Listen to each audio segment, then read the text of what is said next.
আমরা অনেকে কোরআনের প্রতি ঈমান এনেছি, অনেকে নিজেকে মুসলমান দাবি করি, কিন্তু কোরআনের যে হক বা অধিকার আছে সেটা অনেক মুসলমান আমরা জানি।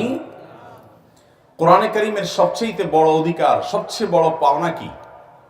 এক নম্বরের কোরআনের পাওনা হলো আমাদের কাছে যে কোরআন আল্লাহ তাআলার পক্ষ থেকে মনোনীত দ্বীনের একমাত্র গ্রন্থ, আল্লাহর কালাম। কোরআনের শুরু থেকে শেষ পর্যন্ত প্রতিটা শব্দ, প্রতিটি আয়াত, প্রতিটি বর্ণ সবকিছু আল্লাহ তাআলার কালাম। এখানে কোনো মানুষের কোনো কথা নেই, না মুহাম্মদ সাল্লাল্লাহু আলাইহি সাল্লামের বানানো কোনো কথা, না অন্য কোনো মানুষের কোনো কথা। জিবরিলের মাধ্যমে আল্লাহ তাআলার এই মহাগ্রন্থ, আল্লাহ তাআলার এই কালাম, সেটি আমাদের পর্যন্ত এসেছে। এই মর্মে ঈমান আনা, কোরআন যে আল্লাহর কালাম সে কথার ঈমান আনা, এটা হলো কোরআনের প্রতি আমাদের প্রথম কর্তব্য। একজন মানুষ সত্যবাদী, আপনি এই সত্যবাদী মানুষটাকে যদি মিথ্যুক বলেন তাহলে তার প্রতি সুবিচার হবে না অবিচার হবে? একজন মানুষ সৎ, তাকে আপনি যদি অসৎ বলেন তার প্রতি সুবিচার হবে না অবিচার হবে? ঠিক একইভাবে যে গ্রন্থটা আল্লাহর কালাম, সেটাকে যদি আল্লাহর কালাম না মনে করে আপনি এটাকে মানুষ রচিত মনে করেন, এটার ব্যাপারে কোনো সন্দেহ পোষণ করেন, এটার ব্যাপারে আপনার মধ্যে কোনো সংশয় থাকে, তাহলে আল্লাহর এই কালামের যে প্রাপ্য, এই কালামের যে অধিকার, কোরআনের যে হক, সেটা আপনি আদায় করলেন না। অতএব কোরআনের প্রথম অধিকার হলো, কোরআনের প্রথম পাওনা হলো, কোরআনের প্রতি আমাদের প্রথম কর্তব্য হলো কোরআন যে আল্লাহর কালাম সে মর্মে মনে প্রাণে বিশ্বাস। কোরআন যদি আল্লাহর কালাম না হতো তাহলে কোরআনের যে সমস্ত অলৌকিকত্ব আছে এগুলো অন্যান্য গ্রন্থের মধ্যেও পাওয়া যেত।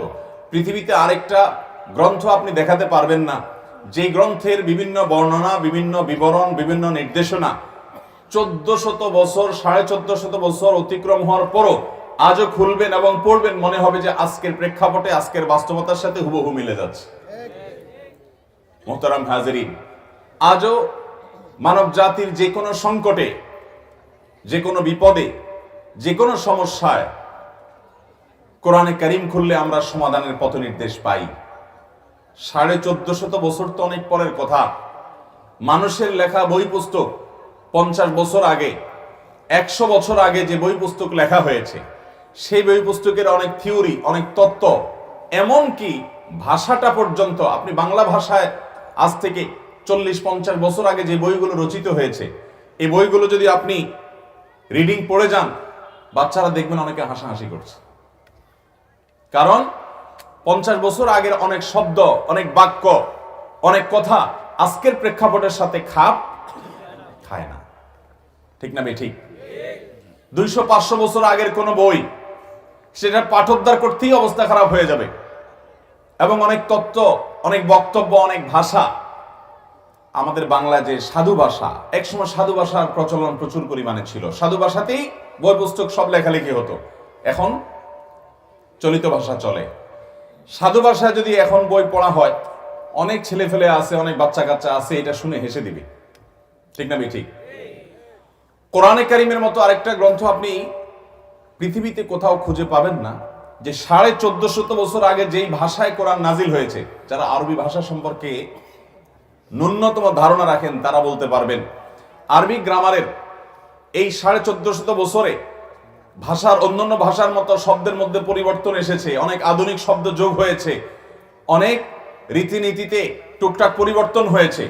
আজও পর্যন্ত কোরআনে কারীমের যে গ্রামার, কোরআনে কারীমের যে অলংকার, কোরআনে কারীমের যে ব্যাকরণ, কোরআনে কারীমের যে বর্ণনা, কোরআনে কারীমের যে বাকৃতি, কোরআনে কারীমের যে শব্দচয়ন, আজও পর্যন্ত পৃথিবীর সকল আরাবিয়ানের কাছে মনে হবে যে যেন আজকে নাজিল হয়েছে।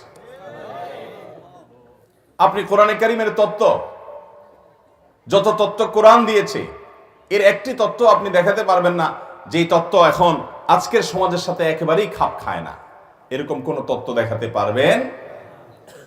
এই কোরআনে কারীমের অলৌকিকত্ব যদি 2, 4, 5, 7, 10 ঘন্টাও বলা যায় তো আমাদের বলা শেষ হয়ে যাবে, কিন্তু কোরআনে কারীমের অলৌকিকত্ব এটা শেষ হবে না। পৃথিবীতে আরেকটা গ্রন্থ, আরেকটা বইয়ের নাম বলতে পারবেন যে বই কোনো কাগজ, কোনো চামড়া, কোনো শিলালিপি, কোনো পাথর, কোনো ওয়াল, কোনো কিছুর উপর নির্ভরশীল নয় সেটা টিকে থাকা?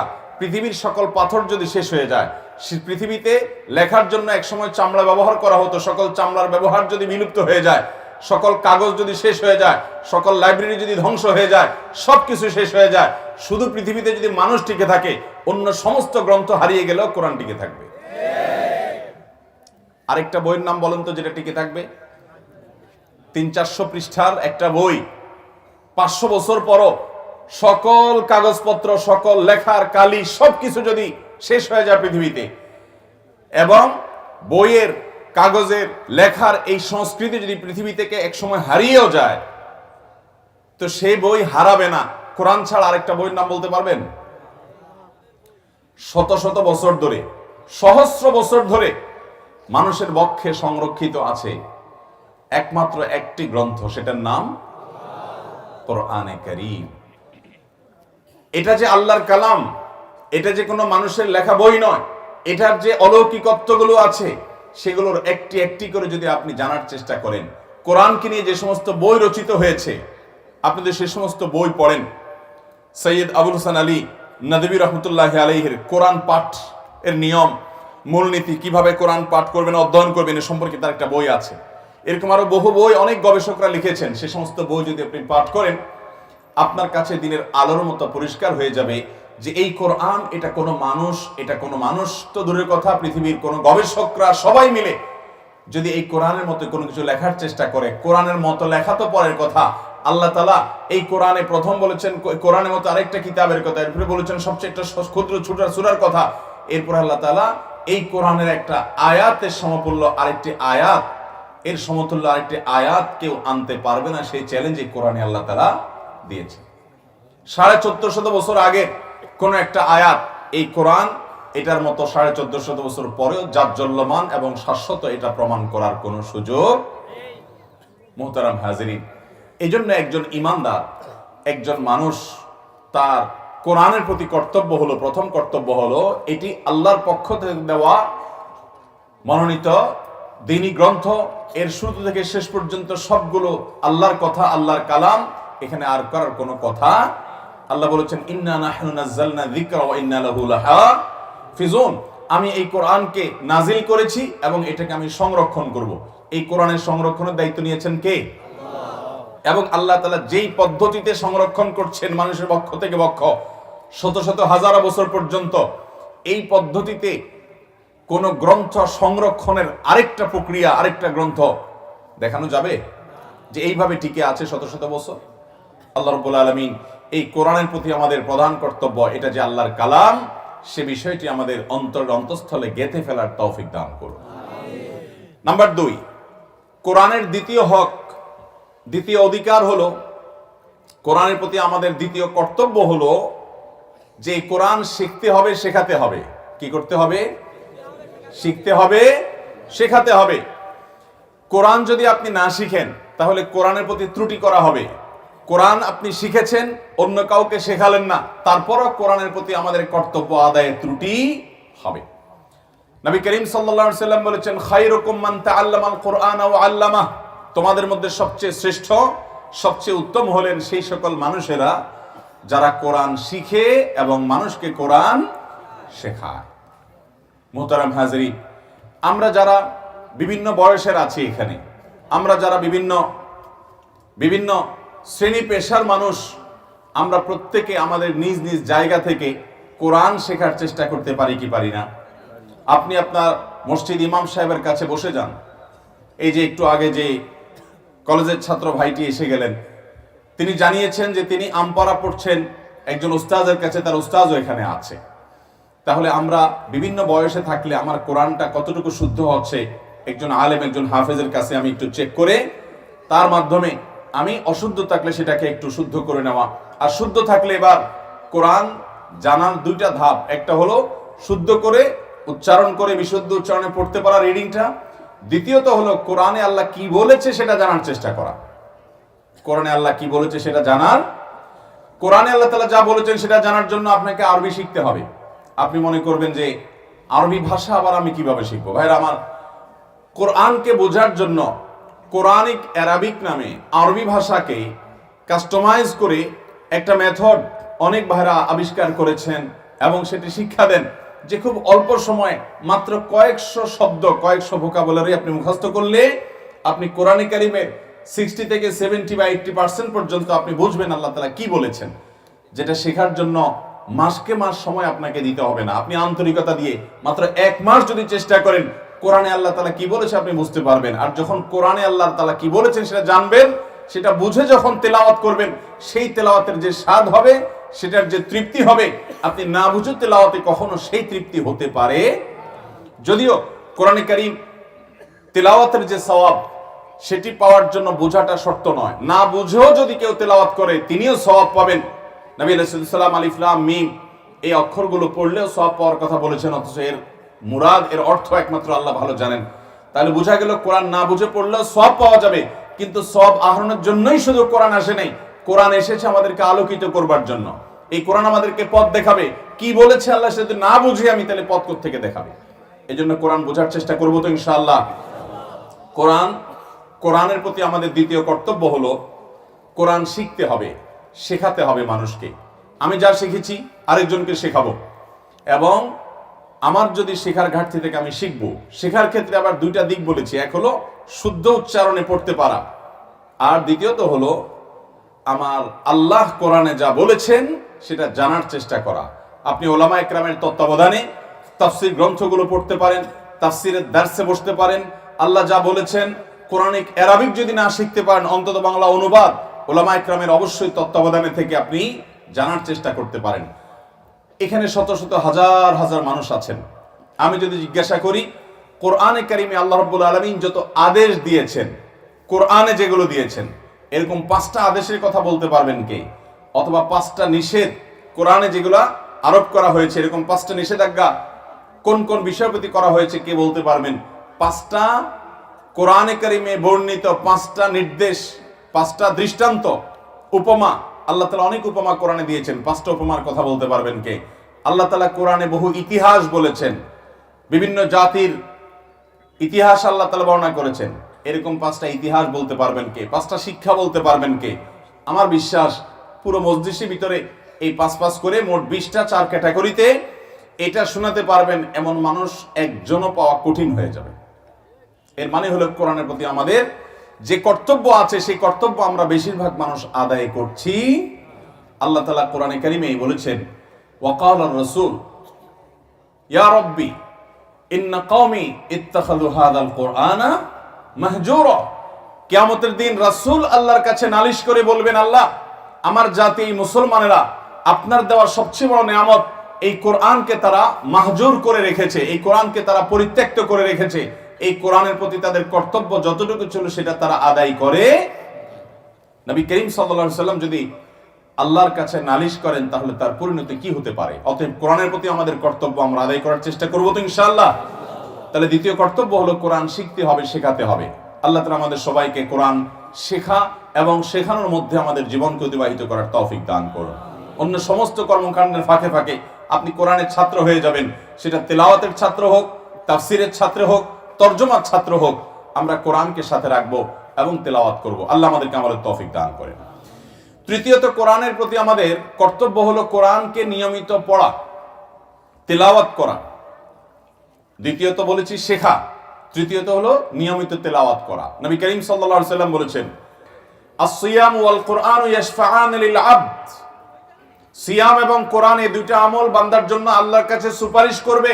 সিয়াম বলবে, আল্লাহ আপনার এই বান্দা, তাকে আমি দিনের বেলা এঙ্গেজ করে রেখেছিলাম, ব্যস্ত করে রেখেছিলাম, যার কারণে সে সিয়াম পালন করতে গিয়ে দিনের বেলায় পানাহার বর্জন করেছে, কষ্ট হয়েছে তবুও পানাহার করে নাই। রমজানের সিয়াম সে রেখেছে, নফল সিয়াম সে রেখেছে। তাহলে সিয়ামের কারণে, আমার কারণে সে দুনিয়ার অনেক সুখ সে ভোগ করে নাই, সেখান থেকে সে নিজেকে দূরে সরিয়ে রেখেছে। অতএব আজ আমি তার জন্য আপনার কাছে সুপারিশ করছি, তাকে মাফ করে জান্নাত দিতে হবে। সিয়াম আল্লাহর কাছে তার ভাষায়, আল্লাহর কুদরতে তার মুখে ভাষা হবে এবং সেটা বলার মতো একটা বস্তুতে পরিণত হবে, তার সুপারিশ হবে সিয়ামকারীর জন্য। ঠিক একইভাবে কোরআন আল্লাহর কাছে সুপারিশ করে বলবে, আল্লাহ রাতের বেলায় আপনার এই বান্দাকে আমি ঘুমোতে দেই নাই, সে প্রতিদিন রাতে কিছু না কিছু সময় এই কোরআন তেলাওয়াতে মগ্ন ছিল, আমি তাকে ব্যস্ত করে রেখেছি, এজন্য আজ তার জন্য সুপারিশ আমি করব। কয়জন মানুষ আছি আমরা এই বিশাল প্যান্ডেলে? যে মানুষ বলতে পারবো যে আমার জীবনের এমন কোন রাত কাটে না যে রাত আমি এক পৃষ্ঠা হলেও কোরআন সুন্দর করে পড়ার চেষ্টা করি না, বোঝার চেষ্টা করি না, জানার চেষ্টা করি না, কোরআনকে সময় দেই না, কোরআনের সাথে আমি সময় কাটাই না, এরকম একটা রাতও আমার জীবন অতিবাহিত হয় না, এরকম বলনেওয়ালা মানুষ কয়জন আছে? আজ স্মার্টফোন, ফেসবুক, ইউটিউবের নেশা, যুবকদের টিকটকের নেশা, গেমসের নেশা, কার্টুনের নেশা, বিভিন্ন রকমের অ্যাপসের নেশা আজ আমাদেরকে একরকম পাগলের মতো করে দিয়েছে। আমাদের আজ অবসর সময় বলতে কোনো সময় নাই। টয়লেটে গেলেও মোবাইল আমাদেরকে ব্যস্ত করে রাখে। আল্লাহ রাব্বুল আলামিন এই ভয়াবহ ফিতনা থেকে আমাদের সবাইকে হেফাজত করুন। এই ভয়াবহ ফিতনা থেকে আল্লাহ আমাদেরকে বেঁচে থাকার তৌফিক দান করুন। মোহতারাম হাজিরিন, তাহলে কোরআনের তৃতীয় অধিকার হলো কোরআনকে তেলাওয়াত করতে হবে, পড়তে হবে, শুরু থেকে শেষ পর্যন্ত। শুধু রমজানে নয়, সারা বছর জুড়ে আপনি পুরো দিনের ভিতরে 2-4-5 ঘন্টা কোরআন তেলাওয়াত করতে পারবেন না, দরকার নেই। আপনি 10 মিনিট প্রতিদিন টাইম দেন।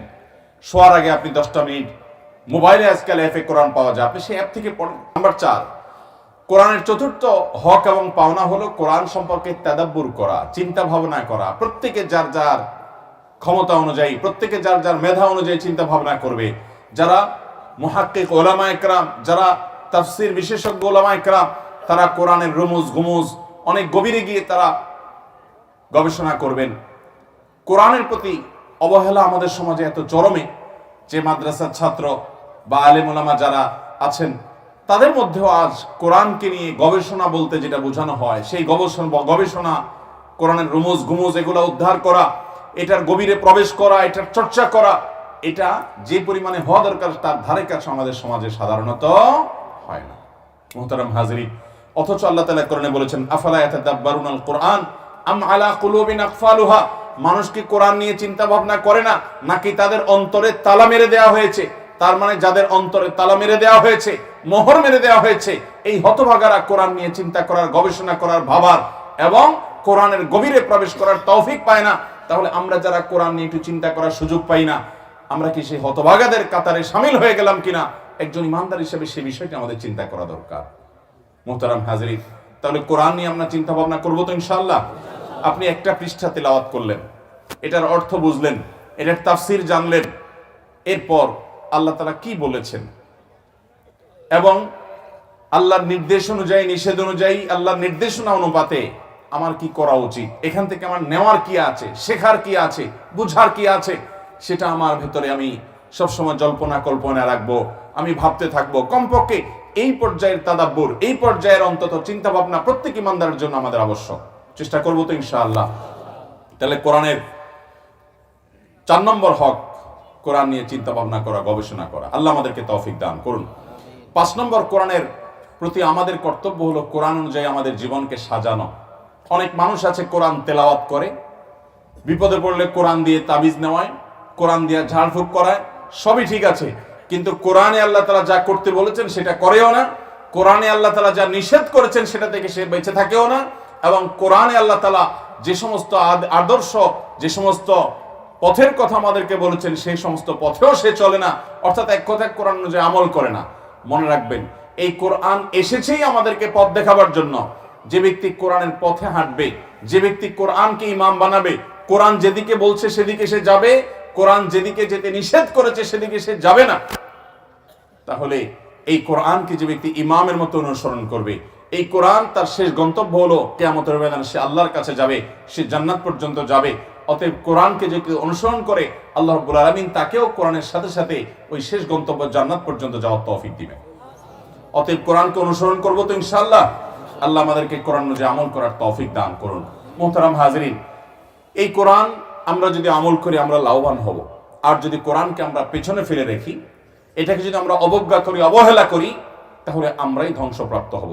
অতএব এই কোরআনে আল্লাহ তাআলা যা আদেশ নিষেধ করেছেন আমরা সেগুলো অনুযায়ী আমল করে জীবনকে সাজাবার চেষ্টা করব ইনশাআল্লাহ। নাম্বার 6, কোরআনের প্রতি আমাদের 6 নম্বরের কর্তব্য হলো কোরআনকে সম্মান করা, কোরআনের প্রতি শ্রদ্ধা প্রদর্শন করা। কিভাবে করব? কোরআনের প্রতি শ্রদ্ধা প্রদর্শনের অংশ হিসাবে কোরআনের সকল অধিকারগুলো আদায় করতে হবে, যে আমি তার প্রতি সিরিয়াস, এই জন্য আমি কোরআনে যে আমল করছি, কোরআন আল্লাহ কি বলছে জানার চেষ্টা করছি, যে কোনো গুরুত্বপূর্ণ কাজে কোরআনে আল্লাহ কি বলেছেন, সেই সাথে কোরআনের ব্যাখ্যার আলোকে নবী সাল্লাল্লাহু আলাইহি ওয়াসাল্লামের হাদিসেও কি আছে এটি আমি খুঁজে খুঁজে আমল করব। এটা কোরআনের প্রতি সম্মান প্রদর্শনের অংশ। কোরআনের প্রতি সম্মান প্রদর্শনের অংশ হলো আমি যখন কোরআন তেলাওয়াত করব শুদ্ধ করে পড়ব, সুন্দর উচ্চারণে পড়ব, সুন্দর কণ্ঠ যতটুকু আল্লাহ সাধ্য দিয়েছেন সে অনুযায়ী পড়ব। কোরআন যখন আমি স্পর্শ করব, ধরে ধরে পড়ব, তখন কোরআন তেলাওয়াতের জন্য আমি পবিত্রতা অর্জন করব, ওযু করে নিব। কোরআন যখন তেলাওয়াত করব আমি আউযু বিল্লাহি মিনাশ শাইতানির রাজিম, শয়তান থেকে পানাহ চেয়ে নিব, কারণ শয়তান আমাদেরকে কোরআন থেকে দূরে সরাতে চায়। এজন্য শুরুতেই অন্য কোনো আমলের শুরুতে আপনাকে আউযু বিল্লাহ পড়তে বলা হয় নাই, শুধু কোরআনে কারীম এমন একটা আমল, এর তেলাওয়াত যখন শুরু করবেন তখন আল্লাহ নির্দেশ হলো ফাস্তাইজ বিল্লাহি মিনাশ শাইতানির। কোরআন তেলাওয়াতের শুরুতে তুমি আল্লাহর কাছ থেকে বিতাড়িত শয়তান থেকে পানাহ চাইবে, কারণ শয়তান তোমাকে কোরআন থেকে দূরে সরাবে। অতএব মোহতারাম হাজরিন, কোরআনের প্রতি সম্মান প্রদর্শনের অংশ হিসাবে আউযু বিল্লাহি বিসমিল্লাহ পড়ে কোরআন তেলাওয়াত শুরু করব। কোরআনের প্রতি সম্মান প্রদর্শনের অংশ হিসাবে এই কোরআন যখন কেউ তেলাওয়াত করবে মনোযোগ দিয়ে শ্রবণ করব। কোরআন তেলাওয়াত হলে কোনো হইচই করব না, এরকম কোরআনকে অন্য যে কোনো গ্রন্থের উপরে রাখবো, কোরআনের দিকে ইচ্ছাকৃতভাবে অসম্মান হয় পা লম্বা করে দেওয়া ইত্যাদি করব না।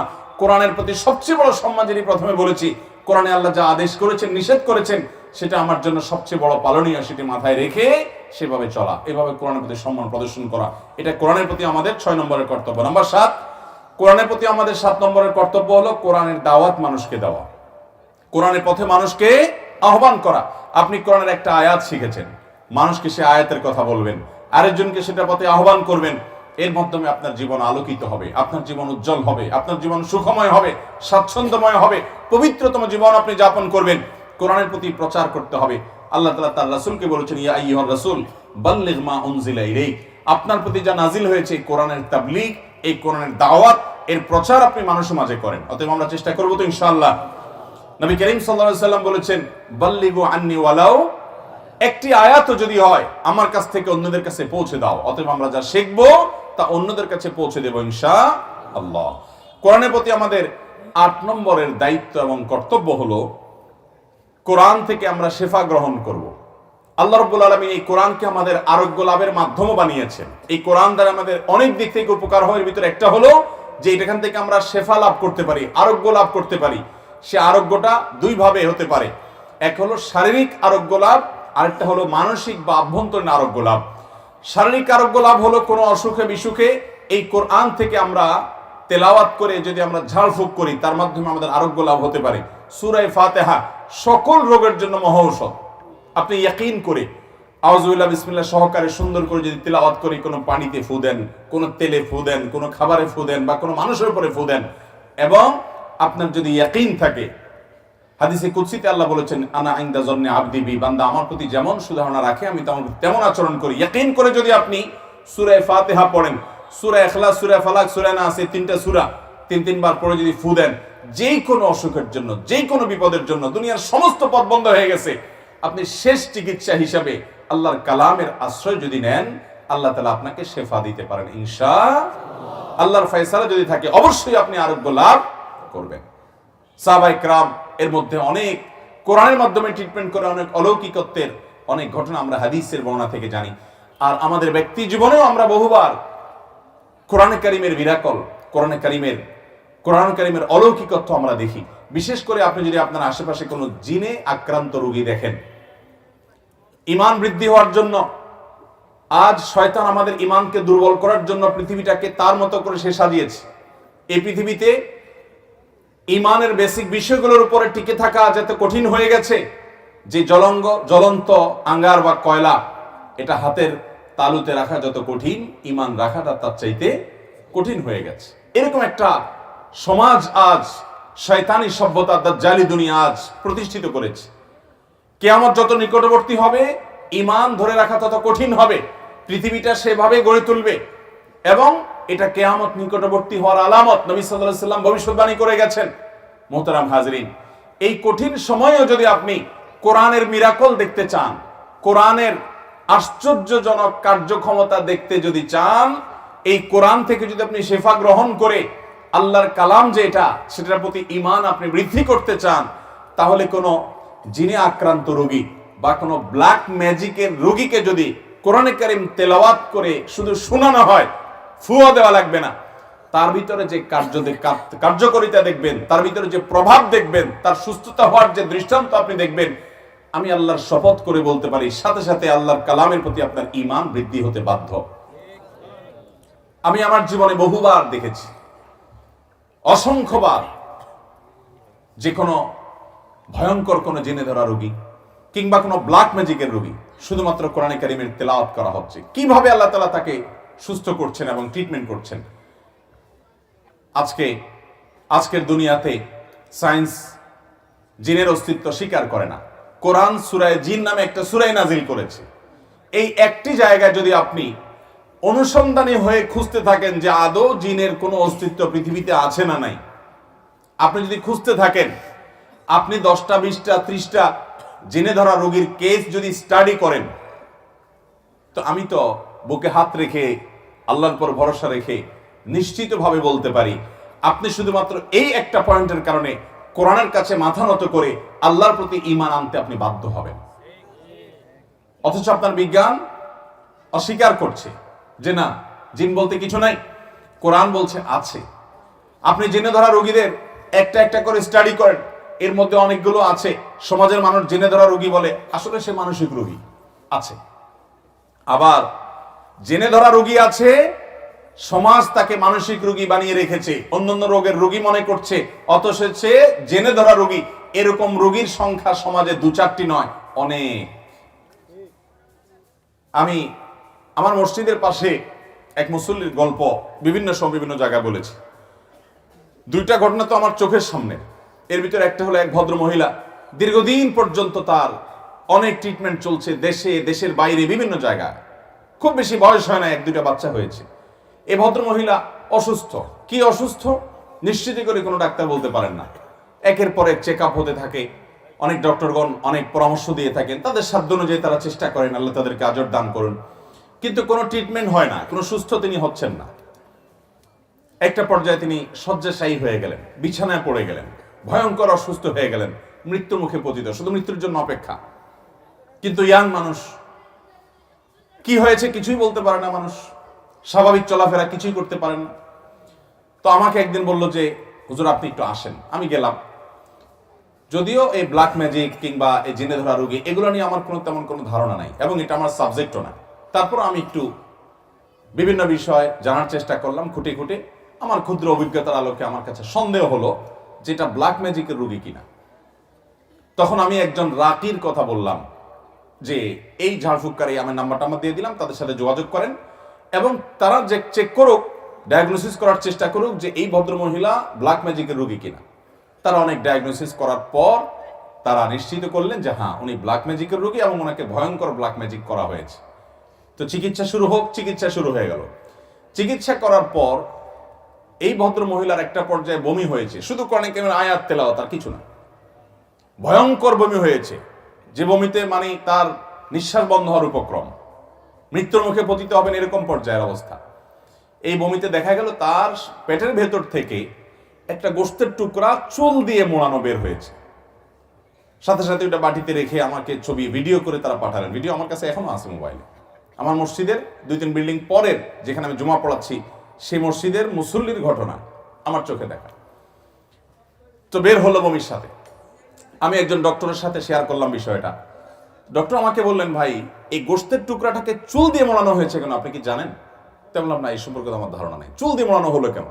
তো উনি বললেন, চুল এমন একটা জিনিস, এটা কখনো মানুষের পেটে হজম হয় না, এটা কখনো হজম, এটাকে চুল দিয়ে এমন সূক্ষ্মভাবে মোড়ানো হয়েছে যাতে করে এই গোশতের টুকরাটা কোনোভাবে তার পেটে হজম না হয়। যতদিন এটা তার ভিতরে থাকবে তাকে অসুস্থ করতে করতে করতে একেবারে কবর পর্যন্ত নিয়ে ছাড়বে। এবং এই ধরনের ব্ল্যাক ম্যাজিকের প্রভাব আমাদের যাদের কাছে রূপকথার গল্পের মতো মনে হয়, আপনারা অনেকে জেনে থাকবেন, এই যে মাত্র কিছুদিন আগে বিশ্বকাপ ফুটবল খেলা শেষ হলো, বিভিন্ন মেইনস্ট্রিম মিডিয়াতে আপনারা অনেকে জেনেছেন, আমিও দেখেছি যে অনেক বড় বড় খেলোয়াড়কে তাকে দুর্বল করার জন্য প্রতিপক্ষের খেলোয়াড়রা বা প্রতিপক্ষের লোকেরা কিংবা যারা বাজি ধরে তারা ব্ল্যাক ম্যাজিক করে তাকে দুর্বল করার জন্য। ব্ল্যাক ম্যাজিকের প্রভাব আজ পৃথিবীতে বিভিন্ন ক্ষেত্রে হচ্ছে, অমুসলিমদের মধ্যেও এটার চর্চা আছে। আমাদের দেশে আপনি দেখবেন ফেসবুকে বিভিন্ন পোস্টার, তান্ত্রিক অমুক কামরূপ কামাখ্যা থেকে প্রশিক্ষণ প্রাপ্ত, দেখেন না? এগুলোর বেশিরভাগই হলো ব্ল্যাক ম্যাজিশিয়ান, কুফরি কালাম করে মানুষকে। এবং ধ্বংসের দ্বারপ্রান্ত পর্যন্ত নিয়ে যাওয়া সম্ভব হয়। কোরআনে কারিমে এই ব্ল্যাক ম্যাজিক বা সেহের সম্পর্কে বিস্তারিত আলোকপাত করা হয়েছে। এরা সমাজকে ধ্বংস করে দেয়, দাম্পত্য জীবনে কলহ তৈরি হয়, স্বামী স্ত্রীর মধ্যে হঠাৎ অশান্তি, মাসকে এতদিন ভালো ছিল, হঠাৎ করে অশান্তি শুরু, এরপর আর শান্তির কোনো নাম নিশানা নাই, কেউ কাউকে সহ্য করতে পারেন না, অসহনীয় পর্যায়ে চলে গেছে, রোগবালাই অস্বাভাবিক পর্যায়ে চলে গেছে, কোনো কিছুতে কোনো কাজ হচ্ছে না, বাচ্চাদের মধ্যে দুষ্টমি সীমাহীন, অস্বাভাবিক পর্যায়ে। এরকম অনেক ঘটনার চাক্ষুষ সাক্ষী আমি বলবো যে সমস্ত বন্ধুরা কোরআনের বর্ণনার প্রতি চুল পরিমাণ সন্দেহ আপনাদের আছে, আল্লাহর ওয়াস্তে শুধুমাত্র জেনে ধরা রোগীদেরকে নিয়ে আপনি স্টাডি করেন, আপনি তাদের নিয়ে গবেষণা করেন, তাদের মধ্যে আপনি একটু মগ্ন হয়ে যান। হ্যাঁ, এটা ঠিক যে কিছু আছে মানসিক রোগীকে জেনে ধরা রোগী কবিরাজরা বানিয়ে তাদের ব্যবসা করছে, প্রতারণা করছে, এটা সত্য। আবার এটাও সত্য যে বহু রোগীকে আপনি সাধারণ শারীরিক রোগী মনে করছেন, তাকে ব্ল্যাক ম্যাজিক করা হয়েছে এবং কোরআনে কারিমের আয়াত দিয়ে ট্রিটমেন্ট করার পর অলৌকিকভাবে সে সুস্থ হচ্ছে, আরোগ্য লাভ করছে। কোরআনে কারিমের এই অলৌকিকত্ব দেখার পর কোনো পাষণ্ড কোরআনের প্রতি যার ন্যূনতম কোনো বিশ্বাস নেই, সেও ইনশাআল্লাহ কোরআনের প্রতি ঈমান আনতে বাধ্য হবে। মুহতারাম হাজরিন, শত সহস্র মিরাকল কোরআনের আছে, একটা বললাম, একটার সামান্য ক্ষুদ্র একটা কণা আমি বলার চেষ্টা করলাম। আপনি ঘন্টা ঘন্টা কোরআন নিয়ে পড়ুন। আজ মুসলমানরা তাদের সবচেয়ে বড় সম্পদ, সবচেয়ে বড় দৌলত, সবচেয়ে বড় ধন মুসলমানদের এই কোরআন আজ মুসলমানদের কাছে অবহেলিত। আমাদের বাসা বাড়িতে পড়ে থাকে এক কোণায়, আমরা পড়ি না, আমরা তিলাওয়াত করি না, আমরা বুঝি না, আমরা স্টাডি করি না, আমরা এর শিক্ষা গ্রহণ করি না। মনে রাখবেন, পৃথিবীর অর্ধজাহান যখন মুসলমানদের পায়ের নিচে ছিল, যখন এই পৃথিবী মুসলমানরা শাসন করেছে, এই পৃথিবীর সুপার পাওয়ার যখন মুসলমানরা ছিল, এই পৃথিবীর কন্ট্রোলিং পাওয়ার যখন মুসলমানদের হাতে ছিল, তখন মুসলমানদের বৈশিষ্ট্য ছিল এই কোরআনকে তারা ভেতরে ধারণ করেছে, এই কোরআনকে তারা শরীরে ধারণ করেছে, এই কোরআনকে তারা মাথায় ধারণ করেছে, তাদের মনে ধারণ করেছে, এর প্রতি ঈমান এনেছে, এটাকে শ্রদ্ধা করেছে, এটাকে সম্মান করেছে, এটাকে সামনে নিয়ে চলেছে, এটার উপর আমল করেছে, এটা দিয়ে নিজের জীবনকে সাজিয়েছে। নবী সাল্লাল্লাহু আলাইহি সাল্লাম বলেছেন, ইন্নাল্লাহা ইয়ারফাউ বিহাদাল কিতাবি আকওয়ামা ওয়া ইয়াদাউ বিহি আখারিন। এই কিতাবের মাধ্যমে, কোরআনের মাধ্যমে বহু জাতিকে আল্লাহ তাআলা উন্নতির চরম শিখরে তুলে দিবেন। আবার এই কোরআনের প্রতি অবহেলার কারণে, এর প্রতি অবজ্ঞার কারণে, এর প্রতি অশ্রদ্ধার কারণে, এর প্রতি ত্রুটি বিচ্ছুতি করার কারণে, কোরআনের হক না আদায় করার কারণে বহু জাতিকে, বহু সম্প্রদায়কে আল্লাহ তাআলা তাদেরকে অবনতির অতল তলে হারিয়ে ফেলবেন। আজ গোটা পৃথিবীতে মুসলমানদের যে আমাদের যে দুরবস্থা আমরা দেখতে পাচ্ছি, আমাদের যে অপমান, আমাদের যে লাঞ্ছনা, আমাদের যে অসম্মান, আমাদের যে আজকে কঠিন পরিস্থিতি আমরা দেখতে পাচ্ছি, এর অন্যতম প্রধান একটি কারণ হলো কোরআন থেকে আজ আমরা দূরে সরে গেছি। আল্লাহ তাআলা এই কোরআনের আবারও আমাদেরকে কাছাকাছি যাওয়ার তৌফিক দান করুন। এই কোরআনকে আমরা নিজেদের মধ্যে ধারণ করার চেষ্টা করব তো ইনশাআল্লাহ। মুহতারাম হাজরিন, তাহলে কোরআনের প্রতি আমাদের 7 নম্বরের কর্তব্য হলো এই কোরআন থেকে শেফা গ্রহণ করা। সেটা শারীরিক শেফাও হতে পারে, আমাদের আত্মার শেফাও হতে পারে। আপনি ডিপ্রেশনে ভুগছেন, আপনি পেরেশানিতে ভুগছেন, আপনি নিরাশ হয়ে যাচ্ছেন, আপনি হতাশায় ভুগছেন, আপনি হতাশায় হাবুডুবু খাচ্ছেন, আমি আপনাকে দায়িত্ব নিয়ে বলতে পারি, কোরআনের ওয়াদা, নবী করিম সাল্লাল্লাহু আলাইহি সাল্লামের হাদিসে কৃত ওয়াদার আলোকে আমি বলতে পারি, এই কোরআন আপনি তেলাওয়াত করা শুরু করেন, কোরআন আপনি একান্তে একটু শুদ্ধ করে পড়া শুরু করেন, আরম্ভ শুরু করেন, আপনি দেখবেন আপনার মধ্যকার সকল ডিপ্রেশন, সকল দুশ্চিন্তা, সকল হতাশা, সকল টেনশন, সকল পেরেশানি, সকল নিরাশা সবকিছু দূর হয়ে আপনি অন্য এক দিগন্তের সন্ধান পাবেন। আল্লাহ তাআলা আমাদেরকে কোরআনের সেই আলোকিত পথে চলার তৌফিক দান করুন। জার্মানির একজন ব্যক্তি মাত্র 10-15 বছর আগেও আমি নিজে ফেসবুক স্ট্যাটাসে এই ভদ্রলোকের বিরুদ্ধে লেখা লিখেছি, আমার মনে আছে। আমি তখন সৌদি আরবে ছিলাম। এই ভদ্রলোকের ছবি আমার মুখস্থ, চোখের সামনে ভাসে, কারণ তিনি প্রচন্ড ইসলাম বিদ্বেষী ছিলেন, মুসলমান বিদ্বেষী ছিলেন। তিনি ইসলাম এবং মুসলমানদের বিরুদ্ধে তার অনেক প্রপাগান্ডা ছিল, অনেক কর্মসূচি ছিল। এ আল্লাহর বান্দা কোরআনের ভুল ধরবার জন্য না যেন মুসলমানদের প্রতি বিদ্বেষ থেকে তিনি কোরআন স্টাডি করা শুরু করলেন। কোরআন পড়তে পড়তে পড়তে পড়তে তার কাছে কোরআনের এই মহাসত্য যখন উদ্ভাসিত হতে লাগলো, এই যে কিছু সময় আগে তিনি একটা পর্যায়ে এসে ইসলাম গ্রহণ করেছেন এবং ইউটিউবে তার একটা বক্তব্য, ইংরেজিতে একটা বক্তব্য আমরা কয়েকজন মিলে শুনছিলাম। ভদ্রলোক বলছিলেন যে ইসলাম এবং আল্লাহর দ্বীন সম্পর্কে যদি কারো সন্দেহ থাকে, এই সন্দেহ দূর করবার অন্যতম প্রধান মাধ্যম হলো এই কোরআনকে নির্মোহভাবে শুরু থেকে শেষ পর্যন্ত কেউ যদি পড়ে, সে এই কোরআনের কাছে মাথা নত না করে থাকতে পারে। খলিফাতুল মুসলিমিন ওমর ইবনুল খাত্তাব রাদিয়াল্লাহু তাআলা আনহু, যিনি এসেছিলেন নবী করিম সাল্লাল্লাহু আলাইহি সাল্লামকে শেষ করবার জন্য, যিনি এসেছিলেন নবী সাল্লাল্লাহু আলাইহি সাল্লামকে হত্যা করার জন্য, সেই মিশন নিয়ে, সে দায়িত্ব নিয়ে, কাফেরদের পক্ষ থেকে দায়িত্ব প্রাপ্ত হয়ে তিনি এসেছিলেন। কিন্তু এসে শুনলেন তেলাওয়াত, নিজের বোন তেলাওয়াত করছে, ঢুকতে ঢুকতে কানে কিছু আওয়াজ আসলো, চুপচাপে অপেক্ষা করে শুনলেন, এবং এই তেলাওয়াত তাকে এই পরিমাণ মুগ্ধ করেছে, এই পরিমাণ আচ্ছন্ন করেছে যে সেই মানুষটা সেখান থেকে সোজা নবীজির কাছে গেলেন। সবাই ওমর আসছে নবীজিকে হত্যা করার জন্য, তখনও তিনি মুসলমান হন নাই, এই ভয়ে ওমরের দিকে সবাই তেড়ে যাচ্ছে। নবী সাল্লাল্লাহু আলাইহি ওয়াসাল্লাম তো আল্লাহর পক্ষ থেকে ওহী প্রাপ্ত, আল্লাহ তাআলা তাকে জানিয়েছেন যে ওমর কেন আসছে। তিনি বললেন, সবাই সরে যাও, তাকে আসতে দাও, তরবারি হাতে নিয়ে আসছে। ওমর নবী সাল্লাল্লাহু আলাইহি ওয়াসাল্লামকে হত্যা করতে এসে তিনি বরং আশহাদু আল্লা ইলাহা ইল্লাল্লাহু ওয়া আশহাদু আন্না মুহাম্মাদুর রাসূলুল্লাহ পড়ে ঈমান এনেছেন রাদিয়াল্লাহু তাআলা আনহু ওয়া আরদা। কিসের কারণে? এই কোরআনের কারণে। এই কোরআন ওমর রাদিয়াল্লাহু তাআলা আনহুকে ইসলামে আসতে বাধ্য করেছে। এই কোরআন যার মানে সে ব্যক্তিকে ইসলামে আসতে বাধ্য করেছে, মুসলমানদের বিদ্বেষ ছেড়ে, ইসলামের প্রতি বিদ্বেষ এবং ঘৃণা ছেড়ে, কোরআনের প্রতি শত্রুতা ছেড়ে কোরআনের কাছে আনুগত্য করতে তাকে বাধ্য করেছে। গোটা পৃথিবীতে যত মানুষ ইসলামে এখনো আসে, গত 1400 বছর যাবত যত মানুষ ইসলামে এসেছে অন্য ধর্ম থেকে, আপনি যদি একটু অ্যানালাইসিস করেন, আপনি দেখতে পাবেন দুটি কারণে তারা ইসলামে এসেছে। কটি কারণে? নাম্বার 1, এই কোরআন পড়ার পর তার কাছে এই মহাসত্য প্রকাশিত হয়ে গেছে। নাম্বার 2, আল্লাহ রাসূল সাল্লাল্লাহু আলাইহি সাল্লামের জীবনী নিয়ে যদি কেউ স্টাডি করে নির্মোহভাবে, শুরু থেকে শেষ পর্যন্ত তার জীবনীটা যদি একটু কেউ পড়েন, তাহলে সে ব্যক্তি তার কাছে মাথা নত না করে থাকতে পারে। নবী সাল্লাল্লাহু আলাইহি সাল্লামের ব্যক্তিত্ব, তার ভেতরে থাকা অলৌকিকত্ব প্রদর্শন করে, সেগুলো দেখে মক্কা এবং মদিনার বেশিরভাগ মুশরিক এবং কাফেররা ঈমান এনেছে, আজও পর্যন্ত ঈমান আনে।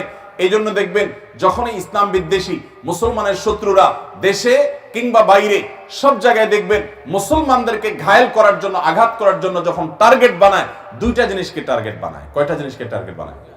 দেখবেন হয় আল্লাহ রাসূল সাল্লাল্লাহু আলাইহি সাল্লামকে টার্গেট করে, তার চরিত্র নিয়ে কালিমা লেপন করার চেষ্টা করে, তাকে নিয়ে অপমানকর কথা বলার চেষ্টা করে, অথবা দেখবেন এই কোরআনকে অবমাননা করার চেষ্টা করে, কোরআনে আগুন দেওয়ার অপচেষ্টা করে, কোরআনকে লাঞ্ছিত করার চেষ্টা, ব্যর্থ চেষ্টা করে।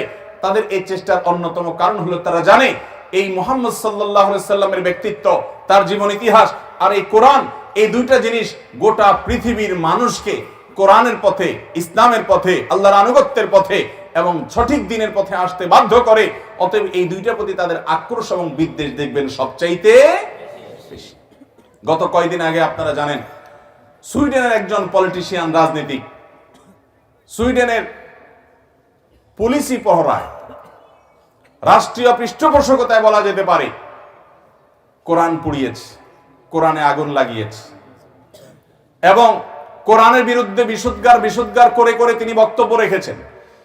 এই কুলাঙ্গার, এই লোকটাই আরো কিছুকাল আগে গোটা সুইডেন জুড়ে, গোটা দেশ জুড়ে একটা কর্মসূচি ঘোষণা করেছে এবং সেটা পালন করেছে। কত কর্মসূচি তো আমরা শুনি দুনিয়াতে, সেই কর্মসূচি পালন করেছে কোরআন পোড়ানোর কর্মসূচি। এরা মনে করে কোরআনে আগুন দিলে, কোরআনের পাতা ছিঁড়লে, কোরআনকে অপমান করলে, পায়ের নিচে ফেললে বোধহয় মুসলমানদের অন্তর থেকে কোরআন মুছে যাবে, দুনিয়া থেকে কোরআন মনে হয় হারিয়ে যাবে। এরা জানে না কোরআনের প্রতি তাদের এই অবমাননা, এই অসম্মান মুসলমানদেরকে কোরআনের আরো কাছাকাছি নিয়ে যায়। এরা জানে না এগুলো মুসলমানদের অন্তরে আরো দ্রোহের সৃষ্টি করে, কোরআনের প্রতি ভালোবাসা আরো বৃদ্ধি করে। এরা জানে না এটা হলো আগুনের মতো, যত বেশি ফুৎকার দেওয়া হবে এটি তত ছড়িয়ে পড়বে, এটি তত বিস্তৃত হয়ে পড়বে। এই সমস্ত কুলাঙ্গারদের এ ধরনের কর্মকাণ্ড যারা করে, সবচেয়ে অবাক করা বিষয় কি জানেন? পৃথিবীর যে সমস্ত দেশ, ইউরোপ আমেরিকা সহ অনেক উন্নত দেশ, যারা আমাদেরকে সারাদিন সবক শোনায়, কি সবক শোনায়? মানুষকে মানবতাবাদী হতে হবে, নারীদের অধিকার প্রতিষ্ঠা করতে হবে। তারা আমাদেরকে সবক শোনায় যে পৃথিবীতে মানুষকে মত প্রকাশের স্বাধীনতা দিতে হবে।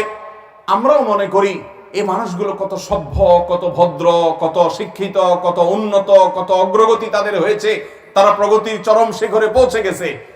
এদের ভেতরকার কদাকার যে অবস্থা আছে সেটা বেশিরভাগ মুসলমান আমরা দেখি না, যার কারণে আমরা বিভ্রান্তিতে পড়ে যাই। কিয়ামতের আগে অনেক বিভ্রান্তির ভিতরে এটা একটা বিভ্রান্তি যে মুসলমান অমুসলমানের অনেক চাকচিক্য, বাহ্যিক চাকচিক্য দেখে সে দিশেহারা হবে, ফিতনার মধ্যে পতিত হয়ে, ধোঁয়াশা এবং বিভ্রান্তের মধ্যে পতিত হয়ে সে নিজের মধ্যে নিজের সন্দেহের মধ্যে পড়বে যে এই যুগে মুসলমানদের চাইতে অমুসলমানরা ভালো।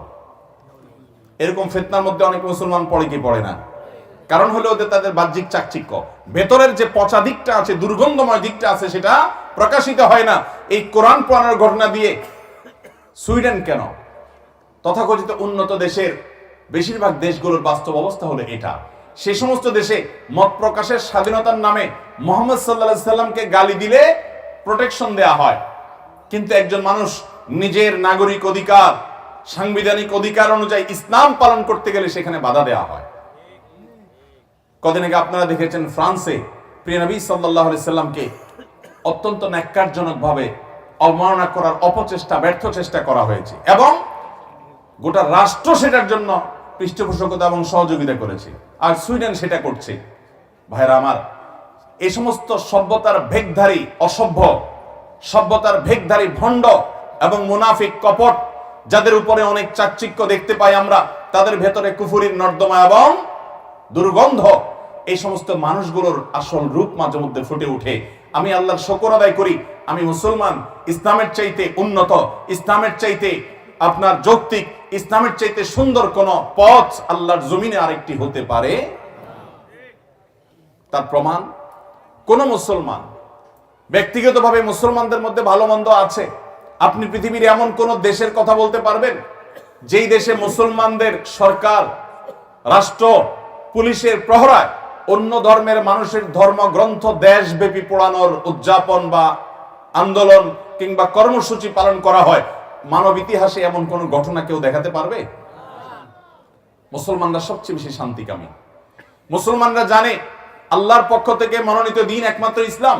তারপরও অন্যান্য ধর্মের মানুষের ধর্মীয় স্বাধীনতা, এটাতে কখনো মুসলমানরা হস্তক্ষেপ করে না। কোরআনও মুসলমানদেরকে সেটা করতে বলেনি। আল্লাহ বলেছেন লা ইকরাহা ফিদ্দীন, দ্বীনের ক্ষেত্রে, ধর্ম পালন, ধর্ম গ্রহণের ক্ষেত্রে কোনো বাধ্যবাধকতা চলবে না। যদি কেউ ভুল পথে যায়, শিরক কুফরের পথে যায়, তাহলে তার ঠিকানা জাহান্নাম হবে, সে আল্লাহর সাথে বুঝবে, কিন্তু কোনো বাধ্যবাধকতা সৃষ্টি করা যাবে। অতএব ভাইরা আমার, এই ইসলাম আমাদেরকে সবচেয়ে বেশি সভ্য করেছে, সবচেয়ে বেশি সম্মানিত করেছে, সবচেয়ে বেশি যৌক্তিক অবস্থান দিয়েছে। বিধায় মুসলমান হিসাবে আমরা প্রাউড ফিল করি। কোন অমুসলমান কুফরিতে নিমজ্জিত, শিরকে নিমজ্জিত, আল্লাহর প্রতি অবিশ্বাসী কোন মানুষ, তার বাহির যত চাকচিক্যময় হোক না কেন, একজন মুসলমান তাকে কখনো ইসলামের চাইতে উন্নত কোন পথে আছে সে বিশ্বাস লালন করলে সে মুসলমানই থাকবে না। ভাইরা আমার, সুইডেনের এই ন্যাক্কারজনক ঘটনায় আমরা নিন্দা জানাচ্ছি, আমরা প্রতিবাদ এবং ঘৃণা প্রকাশ করছি।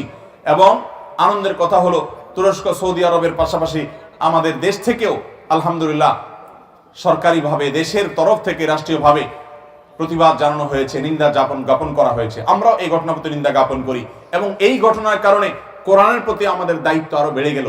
এই উপলক্ষে তাদের এই ন্যাক্কারজনক ঘটনাকে কেন্দ্র করে আমরা কয়েকটি কাজ করতে পারি। নাম্বার 1, কোরআনের প্রতি যে হকগুলো বা অধিকারগুলোর কথা আমরা জানলাম, কোরআনের প্রতি আমাদের কর্তব্যগুলো আমরা আরো বেশি করে আদায় করব। কোরআনকে আমরা আরো বেশি করে পড়বো, আরো বেশি জানার চেষ্টা করব, কোরআন অনুযায়ী জীবনকে সাজাবো, আমল করব। তাহলে এটা হবে তাদের এই ন্যাক্কারজনক ঘটনার সবচেয়ে বড় প্রতিবাদ। চেষ্টা করবো না ইনশাআল্লাহ? নাম্বার 2, তাদের এই কর্মকাণ্ডের প্রতি আমাদের প্রতিবাদ এবং ঘৃণা এটা প্রকাশ করতে হবে। মান রাআ মিনকুম মুনকারান ফালিয়ুগাইয়িরহু বিয়াদি, কোন অন্যায়, কোন অবিচার যখন আমরা দেখব, তখন সেক্ষেত্রে সেটা নিজের হাত দিয়ে সেটাকে বাধা দেওয়ার চেষ্টা করতে হবে। হাত দিয়ে বাধা দেওয়ার ক্ষমতা নাই, মুখ দিয়ে আমরা বাধা দেব। আর সেটারও ক্ষমতা না থাকলে অন্তর থেকে অন্তত ঘৃণা প্রকাশ করতে হবে, সেটা পরিবর্তনের পরিকল্পনা করতে হবে। বিধায় আমরা এই ঘটনার তীব্র নিন্দা জানাবো যার যার জায়গা থেকে ইনশাআল্লাহ।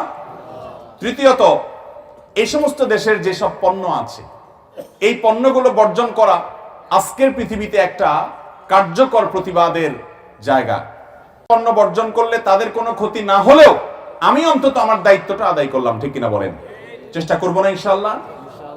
ফ্রান্স যখন স্পর্ধা দেখিয়েছে রহমতুল্লাহ আলামিন সাল্লাল্লাহু আলাইহি ওয়াসাল্লামের চরিত্র হনন করার নোংরা কাজ করে, তখন আরব বিশ্ব যখন তাদের পণ্য বয়কট করা শুরু করেছে, তাদের ভয়ঙ্কর একটা অর্থনৈতিক দুরবস্থার মুখে তারা পড়েছে। গোটা পৃথিবীতে প্রত্যেকটা মুসলমান প্রতিটা জিনিস কেনার সময় যদি তার স্বার্থ চিন্তা করেন যে কোন কোম্পানির জিনিসটা কিনলে ইসলামের শত্রুদের সহযোগিতা হবে, কোনটা কিনলে ইসলামের পক্ষে থাকবে, আমাদের সেই হিসেব নিকাশটা প্রতিটা ক্ষেত্রে করা উচিত। আমার এর কারণে তাদের কোনো ক্ষতি দৃশ্যমান বা উল্লেখযোগ্য ক্ষতি হোক বা না হোক, বা লাভ হোক বা না হোক, আমি আমার দায়িত্বটুকু অন্তত পালন করলাম। অতএব যে সমস্ত দেশ এ ধরনের ঘৃণ্য কাজ করে, দুঃখের বিষয় হলো যে মুসলমানের সন্তান সেই সমস্ত দেশে বসবাস করার জন্য, স্থায়ীভাবে থাকার জন্য, যাওয়ার জন্য সিরিয়াল ধরে। এটা আমাদের ইমানের সাথে কখনো সঙ্গতিপূর্ণ হতে, সেখানে আপনি দাওয়াত নিয়ে গেলেন, ইসলাম প্রচারের জন্য গেলেন, সেখান থেকে মুসলমানদের কোনো স্বার্থ হাসিলের জন্য গেলেন, জ্ঞান অর্জন করে আসলেন, সেটা ভিন্ন কথা। আল্লাহ তাআলা আমাদেরকে এই সম্পর্কে আমাদের যে দায়িত্ব আছে মিনিমাম, সে দায়িত্ব পালন করার তৌফিক দান করুন। তাহলে তিনটি কাজ আমরা করতে পারি। এক, আমরা কোরআনের প্রতি আরো দায়িত্ব বেশি আদায় করব, কোরআনের অবমাননার প্রতিবাদে। দুই,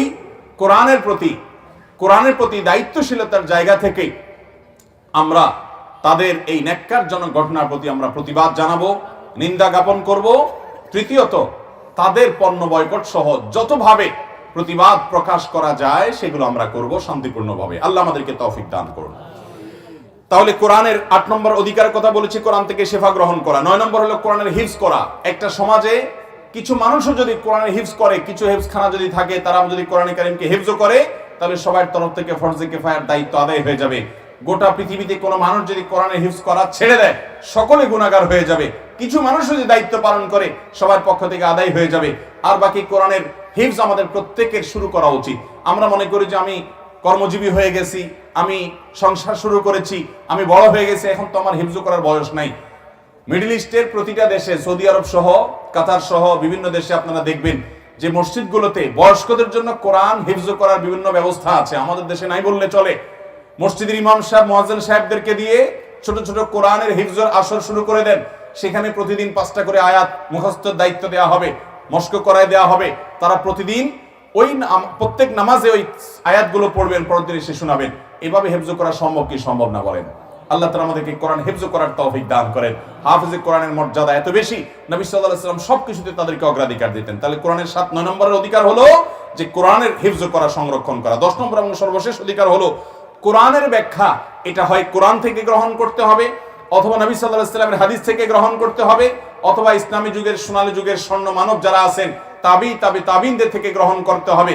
কোরআনের ব্যাখ্যা নিজের বিবেক প্রসূত, মস্তিষ্ক প্রসূত, যেটাকে তাফসীর বির রায় বলে, এটা দিয়ে কোরআন ব্যাখ্যা করা যাবে না। কারণ কোরআন আল্লাহ তাআলা পাঠিয়েছেন, কোরআনের সাথে ব্যাখ্যাকারী রাসূলও পাঠিয়েছেন।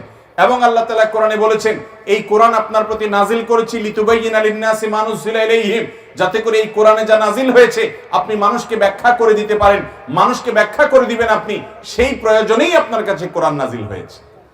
অতএব ভাইরা আমার, আমরা এই কোরআনকে আল্লাহর দেওয়া ব্যাখ্যা অনুযায়ী, কোরআনের ব্যাখ্যা অনুযায়ী, বা হাদিসে, বিশুদ্ধ হাদিসে বর্ণিত ব্যাখ্যা, অথবা সাহাবায়ে কেরাম, তাবিনদের ব্যাখ্যা অনুযায়ী গ্রহণ করব। আল্লাহ আমাদেরকে তৌফিক দান করুন। আমি এক নজর আবারও বলে দিচ্ছি, কোরআনের প্রতি আমাদের 10টি কর্তব্য। নাম্বার 1, কোরআনের প্রতি ঈমান আনা, যেটা আল্লাহর কালাম, এটা কোনো মানব রচিত বই।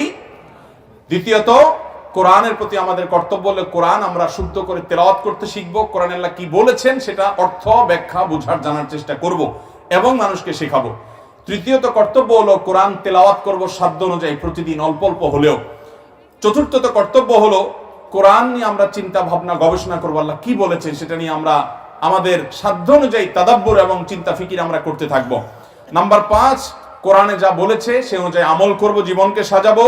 নাম্বার 6, কোরআনকে আমরা সম্মান প্রদর্শন করব বিভিন্ন ভাবে। কোরআন পাঠের শুরুতে যে আদাব আছে, যে শিষ্টাচার আছে কোরআন পাঠে, সেগুলা ইত্যাদি লক্ষ্য রাখবো। নাম্বার 7, কোরআনের দাওয়াত মানুষকে দিব, কোরআনের দিকে মানুষকে আহ্বান করব, কোরআনের কথা মানুষের কাছে প্রচার করব, তাবলীগ করব। এটা কোরআনের প্রতি আমাদের কর্তব্য। কোরআনের প্রতি আমাদের 8 নম্বর কর্তব্য হলো কোরআন থেকে আমরা শিফা গ্রহণ করব। আল্লাহ বলেছেন, ওয়ানুনাজ্জিলু মিনাল কুরআনি মা হুয়া শিফাউন ওয়া রাহমাতুল লিল মুমিনিন। ঈমানদারদের জন্য শিফা আছে কোরআনে। আল্লাহ কোরআনে ঘোষণা দিয়েছেন বিধায় আরোগ্য লাভের চেষ্টা করবে কোরআন থেকে। 9 নম্বর হলো কোরআন হিফজ করব সাধ্য অনুপাতে, সন্তানদেরকে হাফেজে কোরআন বানাবো, নিজেরা সাধ্য অনুযায়ী হিফজ করব। 30 পারা হিফজ করতে না পারি অন্তত 1 পারা হিফজ করব, আধা পারা হিফজ করব, যতটুকু পারি ততটুকু করব। 10 নম্বর কোরআনের হক, কোরআনের প্রতি আমাদের কর্তব্য হলো কোরআনের ব্যাখ্যা মন গড়া করব না, আমি কোরআনের ব্যাখ্যা গ্রহণ করব কোরআন থেকে, নবীজি সাল্লাল্লাহু আলাইহি ওয়াসাল্লামের হাদিস থেকে, সাহাবায়ে কেরামের ব্যাখ্যা থেকে। আল্লাহ তাআলা কোরআনের প্রতিটি কর্তব্য আমাদেরকে সঠিকভাবে আদায় করার তৌফিক দান করুন। সবার চেষ্টা করব তো ইনশাআল্লাহ। আজকে সুইডেনে কোরআন অবমাননার যে ঘটনা ঘটেছে, এর কারণে মুসলমানদের হৃদয়ে রক্তক্ষরণ হচ্ছে কি হচ্ছে না? পৃথিবীতে মুসলমানরা কখনো অন্য কোনো ধর্মগ্রন্থে এভাবে আগুন লাগানো, অপমান করা, অবমাননা করার এই ন্যাক্কারজনক কাজ সচরাচর মুসলমানদের সমাজে করা হয়।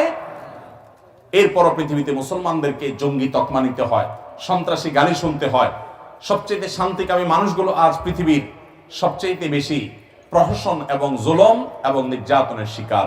আল্লাহ তাআলা আখেরি জামানার এই ভয়াবহ ফিতনা সংকুল সময়ে আমাদের সকলকে ঈমানের উপরে অটল অবিচল থাকার তৌফিক দান করুন। আসুন কোরআনকে আমরা আবার একটু খুলি, কোরআনকে সময় দেই। স্মার্টফোন আমাদের সময়গুলো নিয়ে গেছে, সেখান থেকে বের করে প্রতিদিন কিছু সময় আমরা কোরআনকে নিয়ে দেই। আমরা শুরু করবো তো ইনশাআল্লাহ, কোরআন নিয়ে বসবো তো ইনশাআল্লাহ। ওলামাদের মজলিসে বসবো, কোরআনের তাফসিরে মজলিসে বসবো, কোরআন খুলে খুলে পড়বো, পৃষ্ঠা পৃষ্ঠা লাইন বাই লাইন জানার চেষ্টা করব। কোরআনিক অ্যারাবিক আপনি যদি জানতে চান, অনেকগুলো কোরআনের অনুবাদ বের হয়েছে আজকাল, শব্দে শব্দে অনুবাদ। ওলামাদের তত্ত্বাবধানে আপনি চেষ্টা করতে পারেন। চেষ্টা করবো তো ইনশাআল্লাহ। একজন মানুষ যদি আমরা চেষ্টা করি তাহলে পুরো মাহফিলটা সার্থক হবে।